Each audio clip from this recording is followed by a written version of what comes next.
दोस्तों, चाहे कोई भी पशु हो या कोई मानव, इनके शरीर त्यागने के बाद उसके हृदय गति भी शांत हो जाती है। लेकिन यह अपने आप में ही एक अनोखा रहस्य है कि भगवान श्री कृष्ण ने द्वापर युग में ही अपना शरीर तो त्याग दिया, लेकिन उनका हृदय आज भी धड़क रहा है। यह सुनने में काफी आश्चर्यजनक लग सकता है, लेकिन पुराणों में दी गई जानकारी और कुछ घटनाओं से आप भी इस सत्य के आगे नतमस्तक हो जाएंगे। आइए जानते हैं कि कैसे आज भी धड़कता है श्री कृष्ण का हृदय। आखिर क्या है इसके पीछे का रहस्य, तो चलिए शुरू करते हैं। कथा मिलती है कि जब भगवान श्री विष्णु ने द्वापर युग में श्री कृष्ण के रूप में अवतार लिया तो यह उनका मानव रूप था। सृष्टि के नियम के अनुसार इस रूप की मृत्यु भी तय थी। ऐसे में महाभारत युद्ध के 36 साल बाद श्री कृष्ण ने देह त्याग कर दिया। लेकिन जब पांडवों ने उनका अंतिम संस्कार किया तो श्री कृष्ण का पूरा शरीर तो अग्नि को समर्पित हो गया और पंचतंत्र में विलय हो गया, लेकिन उनका हृदय था जो धड़क ही रहा था। अग्नि ब्रह्म के हृदय को जला नहीं पाई। पांडव इस दृश्य को देखकर आश्चर्यचकित रह गए। तभी अचानक आकाशवाणी हुई कि यह ब्रह्म का हृदय है, इसे समुद्र में प्रवाहित कर दें। पांडवों ने श्री कृष्ण के हृदय को समुद्र में प्रवाहित कर दिया।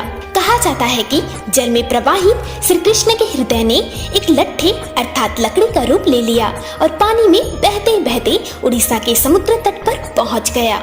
उसी रात वहां के राजा इंद्रद्युम्न को श्री कृष्ण ने सपने में दर्शन दिए और कहा कि वह एक लठ के रूप में समुद्र तट पर स्थित है। सुबह जागते ही राजा इंद्रद्युम्न भगवान श्री कृष्ण के बताए हुए जगह पर पहुंचे। इसके बाद उन्होंने लठ को प्रणाम किया और उसे अपने साथ ही ले आए। इस लट्ठे से ही भगवान जगन्नाथ, बलभद्र और सुभद्रा जी की मूर्ति का निर्माण स्वयं विश्वकर्मा जी ने किया।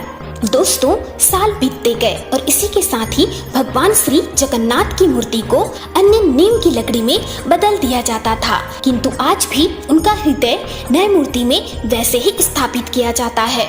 इसे नए कलेवर या पुनर्जन्म के नाम से भी जाना जाता है। हर 12 वर्ष के बाद इन तीनों मूर्तियों को बदल दिया जाता है। जब भी यह रस्म निभाई जाती है उस समय पूरे शहर की बिजली काट दी जाती है। इसके बाद मूर्ति बदलने वाले पुजारी भगवान के कलेवर को बदलते हैं। इस समय पुजारी की आंखों पर पट्टी बांध दी जाती है और हाथों में कपड़े लपेट दिए जाते हैं।